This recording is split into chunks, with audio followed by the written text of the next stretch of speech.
Well, our next speaker is a nationally respected author, lecturer, practitioner, and herbal products developer. She's a doctor of Oriental medicine, a doctor of naturopathy, and also certified to practice acupuncture. She has over 20 years of experience in natural medicine with a unique approach which combines herbal medicine with nutrition, homeopathy, and acupuncture. Dr. Zand is the co-founder of Zand Herbal and the formulator of the popular Zand herbal formulas. In addition, she's developed herbal programs designed to offer a rotational approach that maximizes the body's ability to respond to herbal supplements. Dr. Zand has written Smart Medicine for a Healthier Child and Smart Medicine for a Healthier Living. Please welcome to Pacific Symposium, Dr. Janet Zand.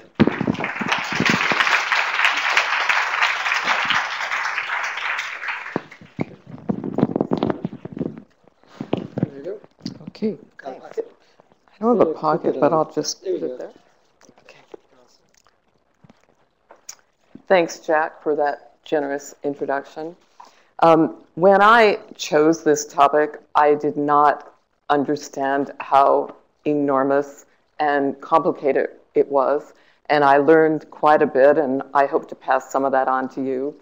The one unbelievable fact is that when I started looking into fatigue, there were 7.046 billion as of 2012, but a new 2014 number came out that said there are actually approximately 7.2 billion people walking our Earth. And at any given time, at least 10% of these people are suffering from fatigue. If fatigue was in your wardrobe, it would be the white t-shirt, the khaki pant, the little black dress, or in San Diego, the flip-flop. If fatigue were a condiment, it would be ketchup. It's so ever-present all over. I have low back pain, says your patient, and I'm so tired. I have headaches, and I'm so tired. I have horrible PMS, and I'm so tired. The many facets of fatigue. How lucky are we that we have an occupation that's simply not redundant? I realized this as I was putting this together, and when I took out all my patient histories and went, wow, fatigue is such a common complaint, and there's so much diversity in the patient complaint and patient history. So when we all go to work, every day is different. And I am going to present this afternoon some of those case histories. This morning, trying to take it apart a little bit. So it's fatigue. What is it? A lot of my patients have described fatigue as an empty tank.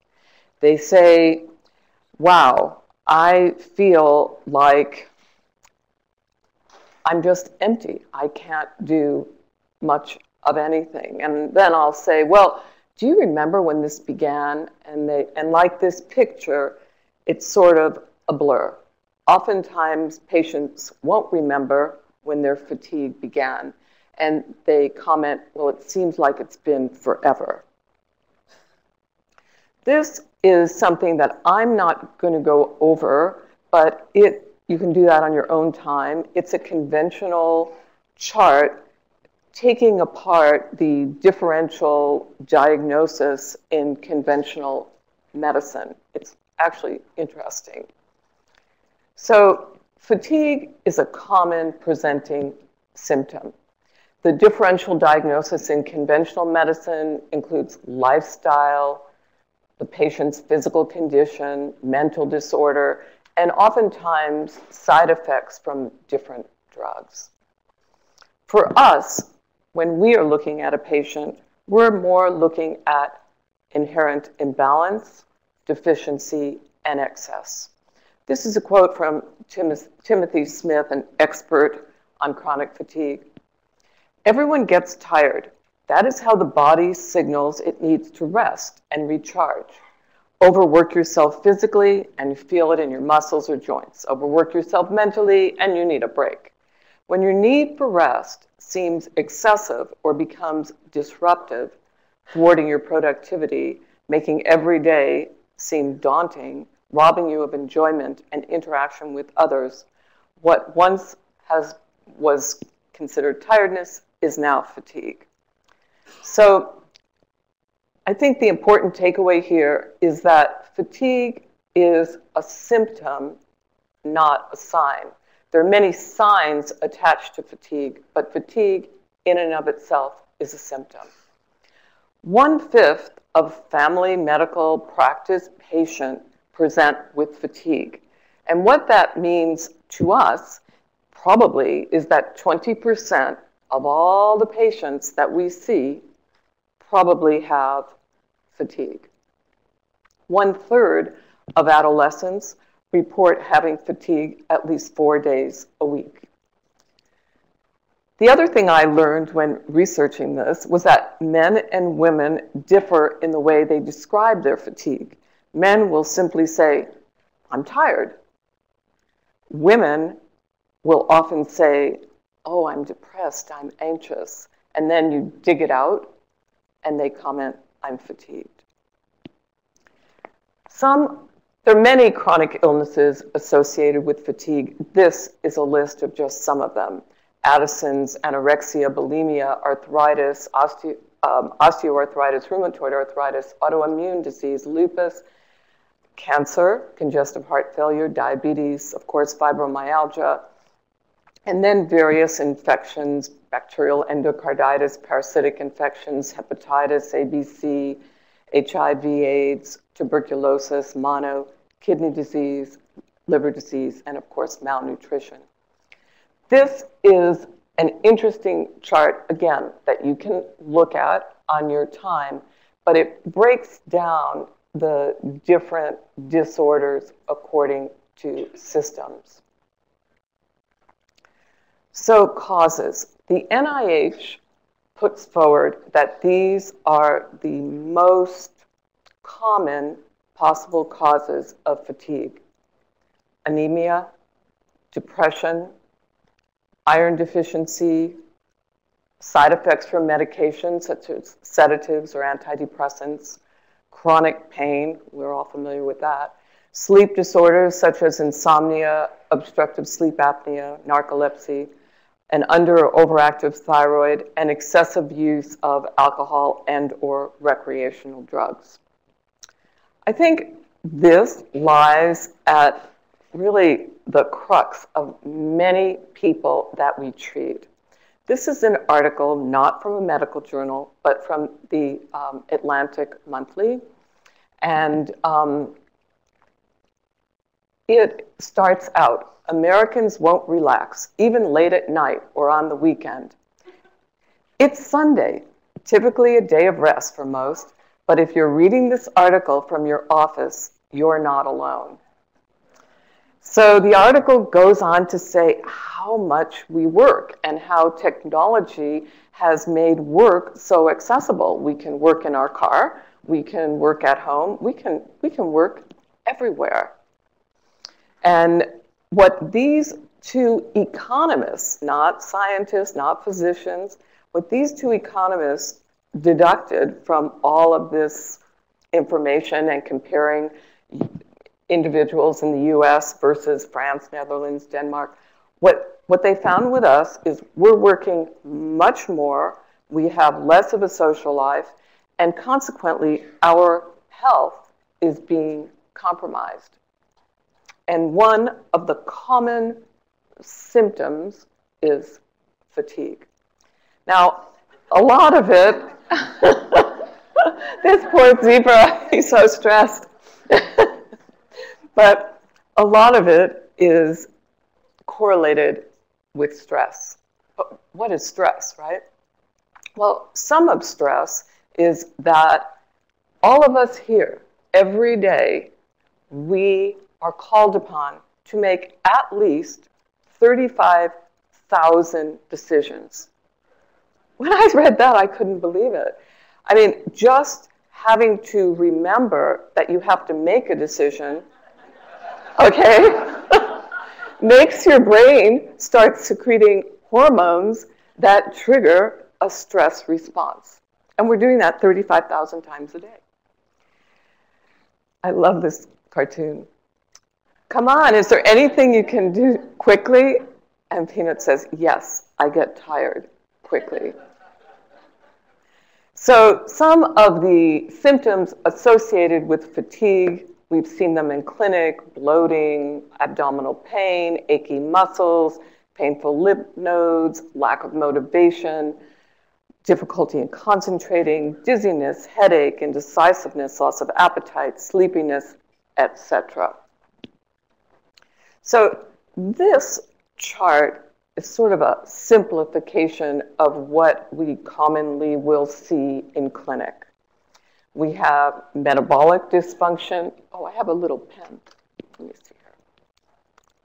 Metabolic dysfunction, mostly that is involved with dysfunction, hormonal dysfunction, sugar imbalance, diabetes, hypoglycemia, toxicity. We have patients oftentimes will come in and they have been diagnosed perhaps by another physician with elevated toxic metals or hypersensitivity to chemicals. We have basic poor nutrition. Someone could look quite fine, but perhaps they're not absorbing certain nutrients that are impacting the way they process, for example, these toxins, something called methylation. We have chronic infection, either viral or bacterial, and we have the zebra, we have stress, which is given many names, including adrenal dysfunction, what we call kidney Qi deficiency. I put this chart in your slides because cancer-related fatigue is really a separate lecture, and I won't be lecturing, but those of you who treat cancer patients, this is something to look at. Cancer is so very complicated because you not only have the disease process, but you have the various drugs and treatment that that patient is getting. In TCM, we have 6 common patterns. That doesn't mean that there are 10 more, but these 6 are the most common that we see in clinic. Spleen Qi and Yang deficiency, kidney Qi and Yang deficiency, heart, blood, and/or general Yin deficiency, liver Qi stagnation and/or liver, spleen, stomach disharmony, phlegm, obstruction, and dampness, and heat toxicity. So, how do our patients get, wait a minute. How do our patients get into those 6 categories? Many ways, many roads to Rome. So, oftentimes patients will do something to themselves. I'm sure many of you have experienced the patient who drags in a suitcase full of supplements that they have purchased. Now it's so easy, you don't even have to leave your home. You can purchase them online. They purchase them online, they go to Whole Foods, they have been to 12 other doctors. They have literally a suitcase and not a carry-on. They have a full-on suitcase of pills. And what I'll do is I'll say, well, could you please put them all out? And once my entire desk is covered, I go, okay, fine, I'll just, I'll bend down and look myself. Thank you very much. So there's natural self-medication, and then there are drugs that these patients are being given, and not all patients are compliant, and oftentimes a patient will think, oh, if 10 milligrams is good, 20 milligrams is even better, right? And then they're tired. And then there's self-medication gone wrong. This woman, 1998, 2002, that's the same woman. Yes, that woman was first on an SSRI, And she felt great in the beginning, and she didn't like how she felt after a couple of years. And she decided that she would self-medicate and began cocaine and moved into elevated dopamine, which for a while she liked a lot more until she fell apart with chronic fatigue. Then we self-medicate with sugar. As a country, we've done great doing that. And, you know, we sort of pay lip service to sugar. A little bit of sugar is fine, but we live a slightly excessive culture. And some of the, of course, there's extensive research on sugar, but I thought this was so interesting speaking to us. So there are these rats, and as much as we don't like to admit to this, we're pretty close to those rats. That's why they use them for research. There were rats fed nearly the equivalent of 3 cans of soda a day, okay? The females experienced a 100% increase in death, and the males experienced a sharp drop in fertility. And this piece I found fascinating. The males were also found to have significantly impaired ability to protect and hold their territory. In other words, all this yin, all this sugar, impaired their yang. So, and then we have caffeine self-medication. So, I mean, so many of our patients are taking caffeine, and caffeine in and of itself is usually not a problem for most people, but it's all about the quantity. The caffeine kept me up all winter. So could your morning coffee be making you more tired? Very possibly. You know, some people, if they just have a cup, fine.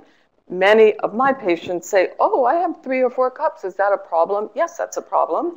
It's probably making you first surge and tanking you up and overheating you, and then you crash and you're deficient, right?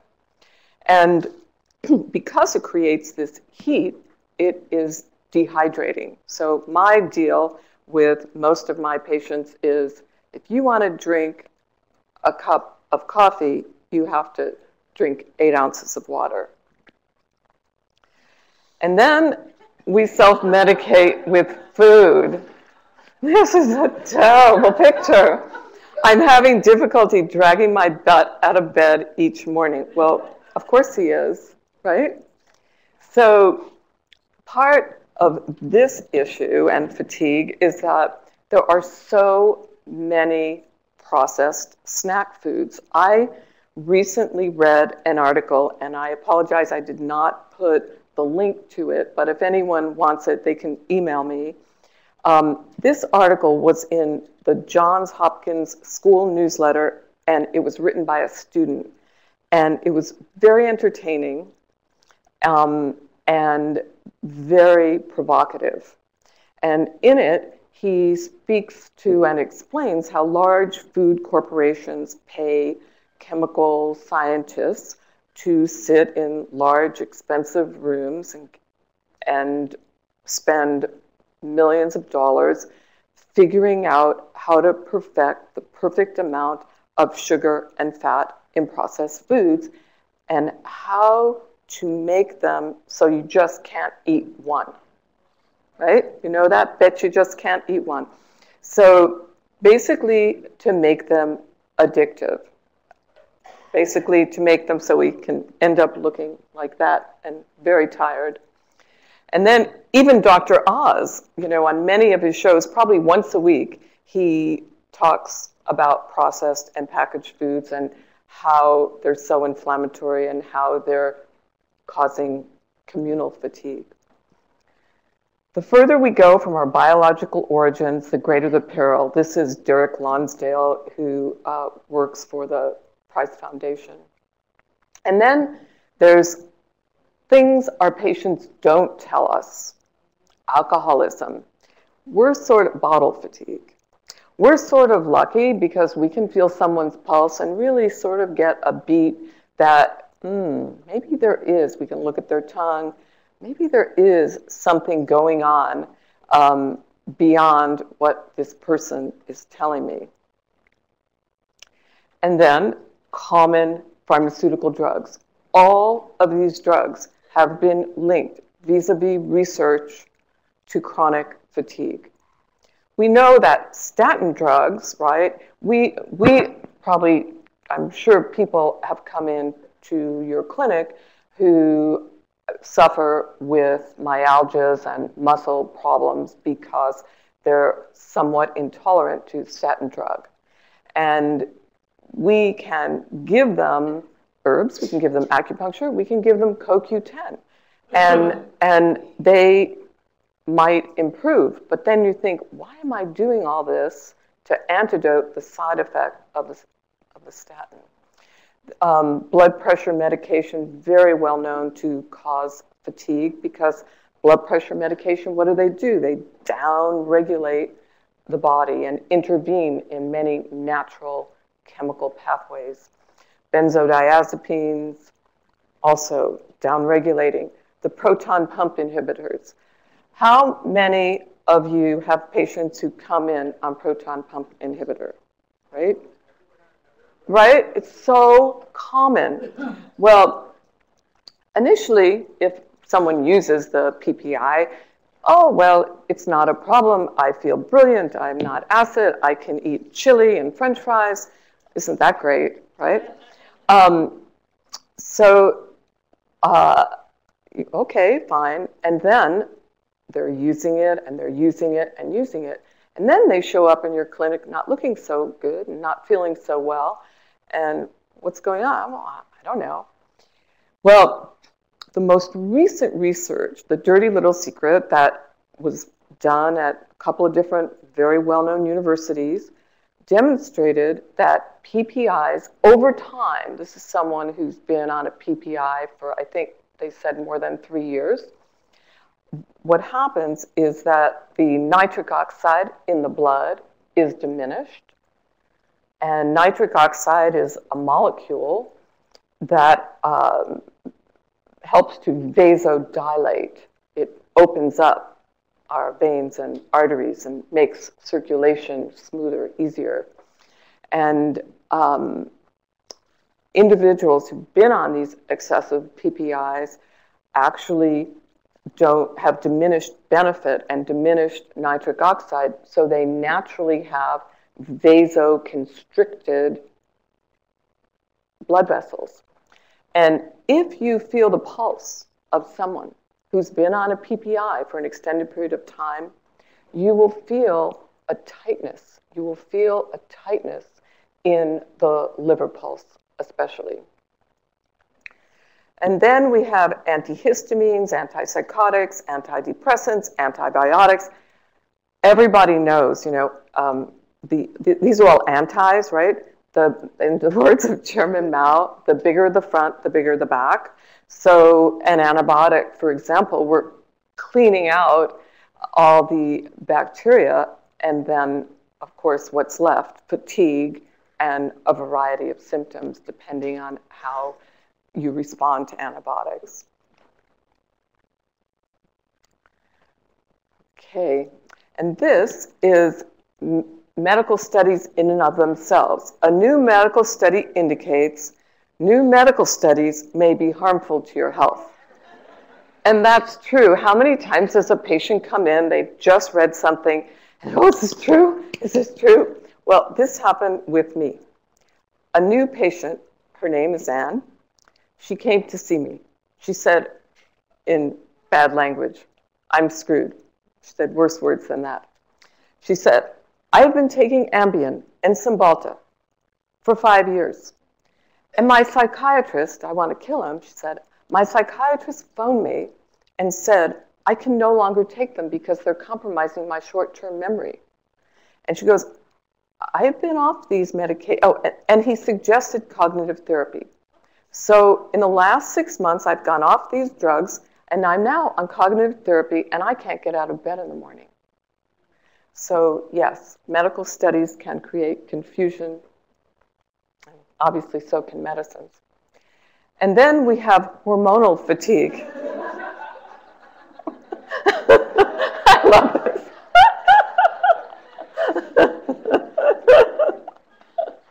We've all seen that woman. She just has a different hairstyle.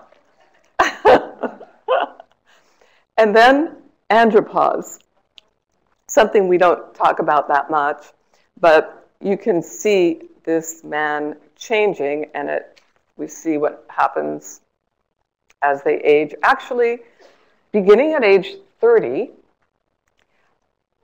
hormones begin to depreciate 2% every year. We're lucky because we have a medicine that can help us replace those hormones, not in a literal way, but make the body strong enough so we don't feel these common symptoms. Obviously, if that person walks into your clinic, where are you going to start treating them? Probably right there. Right? And I think andropause is very much trying to manage and rehabilitate the integration of the wood and the earth, smoothing out the wood, getting rid of the dampness, and then addressing the hormones. Yes?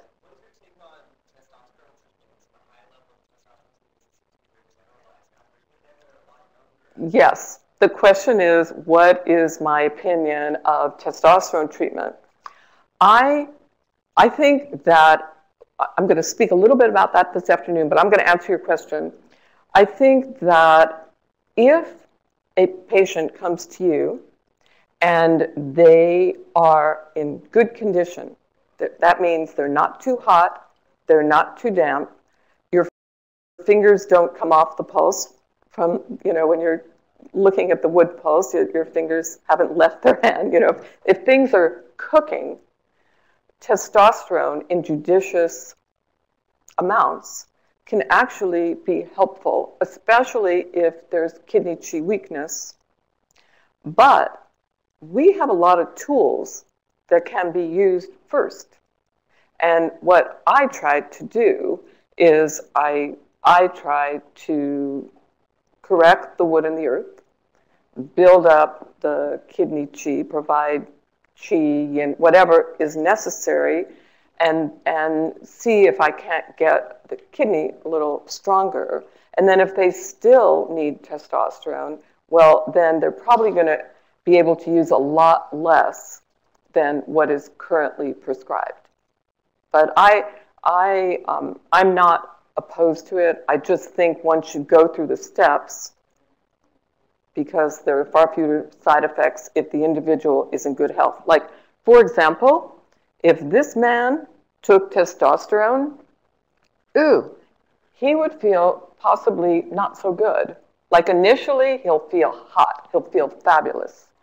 But then a year later, he'll feel hot. He's too hot, he's too damp, he's messed up. If he doesn't do something, he's going to start having rosacea, and his scalp is going to be dry and flaky, and he's going to feel miserable, and he's going to be on all these different medications for the side effects of the testosterone that conventional medicine doesn't correlate, but we do.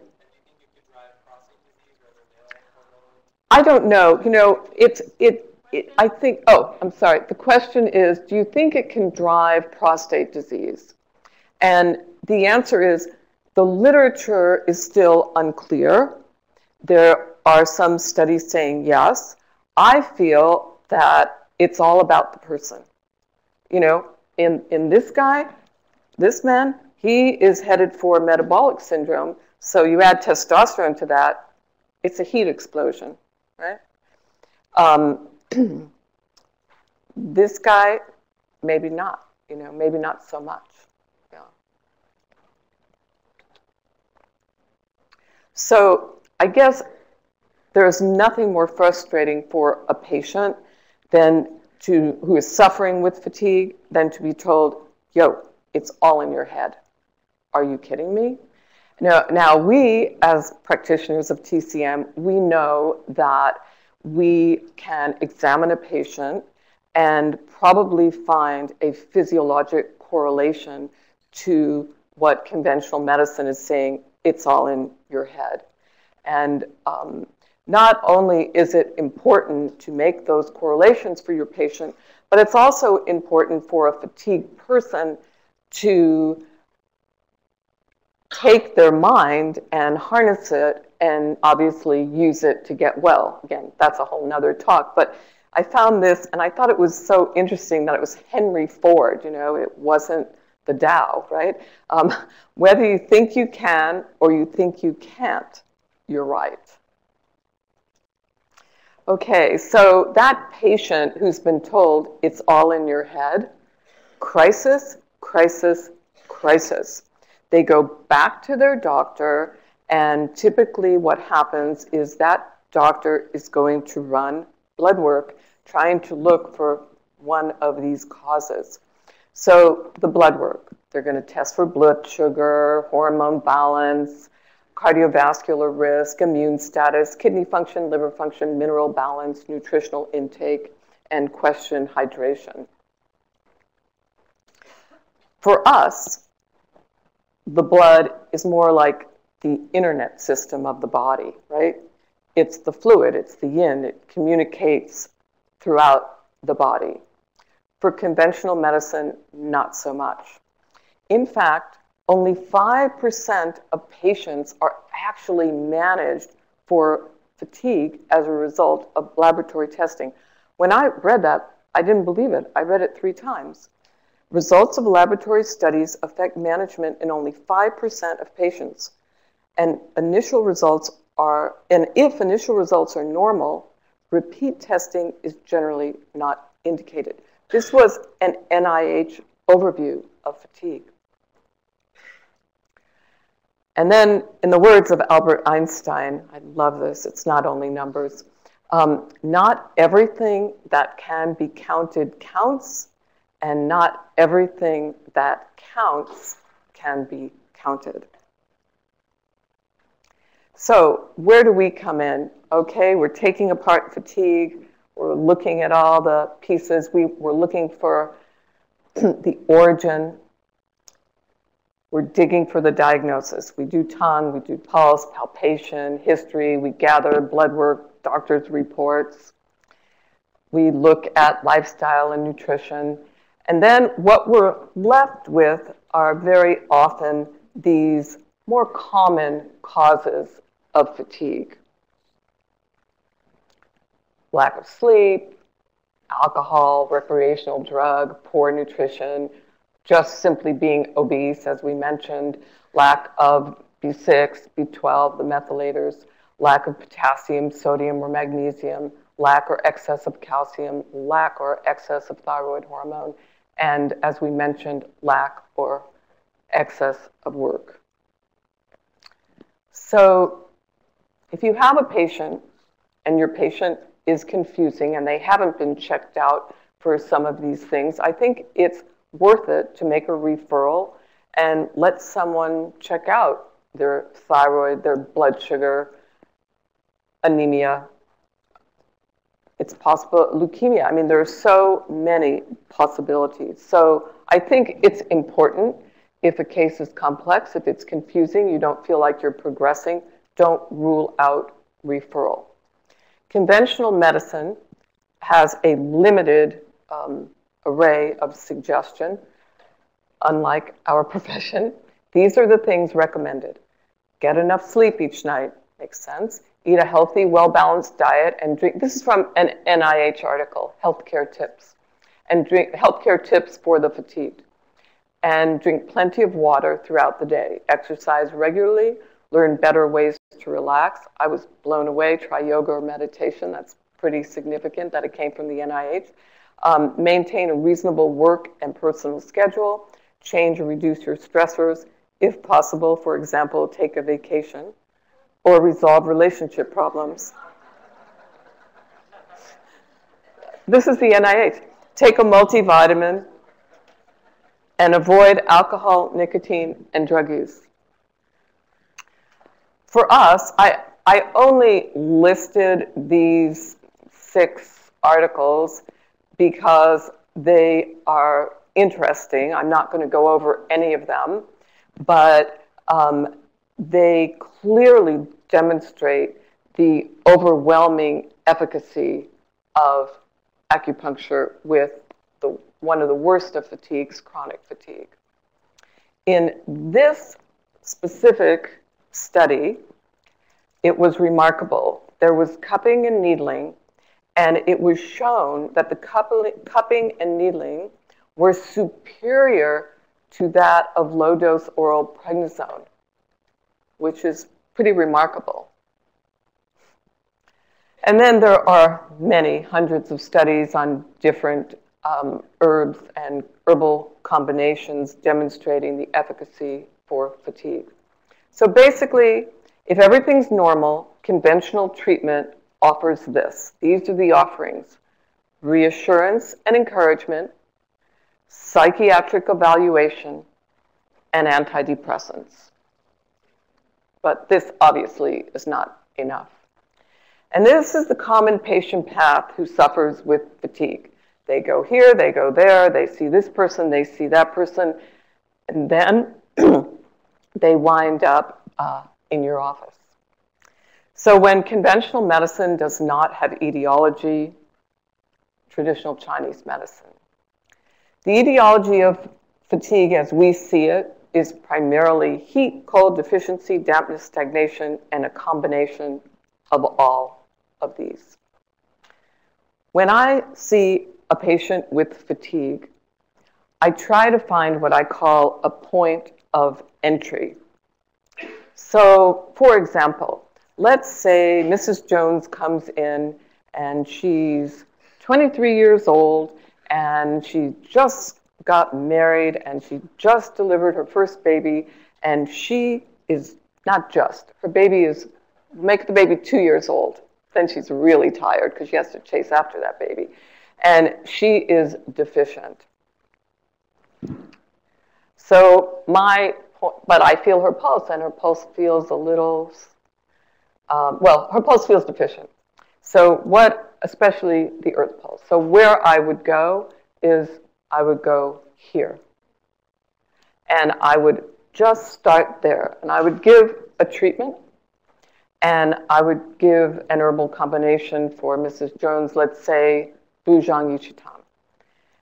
And she comes back a week later, oh my goodness. She goes, I feel so much better. Well, of course she feels better. You started moving her body in a different direction.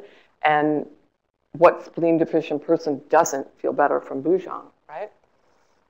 So why I like to start really simply, almost stupid. You know, when you say Bujang to a room full of acupuncture, it's like, really? That's the most creative that you can get? But what I like to do is I like to start with a guarantee, knowing that I'm going to move that dial almost immediately for that patient. It assures you of 2 things. 1, the patient feels better, and 2, it's very likely that patient is going to be compliant and come back and listen to whatever you tell them for the next little while. So the ear. I love the ear. If someone comes see me with fatigue, they are not getting out of my office without me examining their ear. One of my very favorite, oh, no, wait, I want to go back. One of my very favorite points is the Thalamus Point. I had a teacher, I studied in Taipei for a brief time in a veterans hospital, and we used that Thalamus Point a lot. And my teacher said, this is the large intestine 4 of the ear. And it really is. I mean, it's good for pain. It's good for fibromyalgia. It's good. I mean, try feeling it. Everyone feel it. I mean, very often you feel the Thalamus Point and it hurts. Like for me, I have some sensitivity there. So I like the Thalamus Point for fatigue. I love point 0. And and I like Shen Men especially for that cranked up patient. And this, again, it's in your slides. It's breaking out some of the most significant points for fatigue. Okay, this is a teaching moment, a clinical pearl. Anybody who wants can stand up. Stand up, stand up, stand up. Okay. Okay. Go to the back of your head. Oh, and press gallbladder 20. And really give it some pressing. Okay. How many people have pain? Okay. Everybody can sit down from the 7th inning stretch. Thank you. So, gallbladder 20. What is gallbladder 20? Gallbladder 20 is the wind pool. It's the meeting of the gallbladder and the sanjiao. This afternoon, I'll talk a little bit about the sanjiao and its importance in hormonal function. But we know that it eliminates wind, it clears the senses, it does so many things. I use gallbladder 20 both for diagnosis and treatment. How did I learn about gallbladder 20 and the significance of using it for fatigue? I learned of it from a medical doctor who became a chiropractor. And I met him. He practiced medicine for 25 years as a physician, as an internist. And then he became a chiropractor. And I walked into his office and I said, oh, I'm going to get a treatment. I've heard so much about this guy. Well, of course, I waited a significant amount of time. His office was packed. And he saw one person every 15 minutes, like a chiropractor, right? So he says, okay, lay down. So I lay on my stomach. And he puts this really noisy machine on gallbladder 20. And he's like, wow, this really hurts. And it's whacking on my head. But I got up and I went, ooh, I feel pretty good. Like my vision felt better. I said, oh, I feel so calm. I feel great. I feel fantastic. It was a perfect moment in my life. I was working way too hard. My practice was too much. Everything was like overblown. And I recall it as the first moment in a very long time that I felt relaxed at that moment and full of energy. So I urge you to consider gallbladder 20. Gallbladder 21 is a no-brainer. We all use that. And so what I do when I am first seeing a patient with fatigue is I do the pulse, I do the tongue, I do abdominal palpation, and I do the ear. And some of the other points which I find very useful, CB12, CB14, pericardium 6, and of course, liver 3. Again, I use this for diagnosis as well as treatment.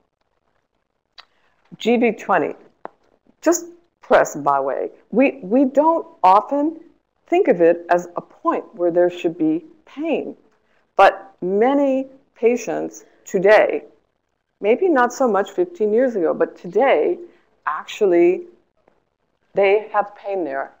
Why? We sit all day, we have a computer, we have a phone, we're pretty tanked up in our head, much more so than years ago. So it's a point, it's definitely a point to remember. I have 3 minutes, okay. So this is probably going to be my last slide, but this study I wanted to show you. It's a study on bladder 15 and bladder 23 and blood pressure. I'm sure all of you have treated hypertensive patients. They're commonly a little bit cranked up and tired. Very often they're tired. And Part of why they're tired is their chemistry is upside down. In this study, Dr. Lee, who's a Korean, he did acupuncture on bladder 15 bilaterally, and he measured blood. And he found that the plasma levels of aldosterone actually decreased. Aldosterone is a chemical that encourages the body to hold water and sodium, and elevated aldosterone is very commonly an issue in hypertension. This, I think, is amazing that the simple needling of bladder 15 could do that. And bladder 23 is equally as amazing. The needling bilaterally of bladder 23 decreased plasma renin. Plasma renin is a chemical in the body that makes the blood vessels constrict.